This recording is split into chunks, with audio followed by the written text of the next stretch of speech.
Et dans ce contexte, cette question ce matin, comment aider les jeunes durement touchés par la crise, durement touchés depuis un an?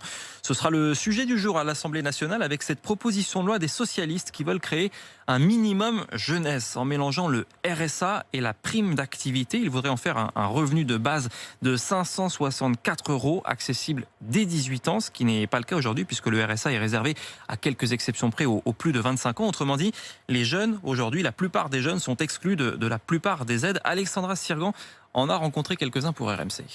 Joanne est étudiante en master d'histoire. Pour financer ses études, la jeune femme de 23 ans fait des vacations à la bibliothèque de sa fac. Avec tout d'abord les confinements et ensuite les différents couvre-feux, mon activité s'est complètement réduite. Il y a eu plusieurs mois où j'ai pas du tout pu travailler et j'ai perdu 85% de mon salaire en gros. Un salaire pourtant indispensable pour concilier études et travail. Alors l'idée de transformer le RSA, accessible aujourd'hui à 25 ans, en revenu de base pour les jeunes dès 18 ans, plaît beaucoup à Joanne. Je trouve qu'en fait c'est assez arbitraire. Pourquoi 25 ans? Il y a des gens qui se mettent à travailler avant 25 ans, d'autres après. Au vu de la situation actuelle, pourquoi est-ce qu'on priverait les personnes de moins de 25 ans d'un complément qui peut vraiment changer leur vie?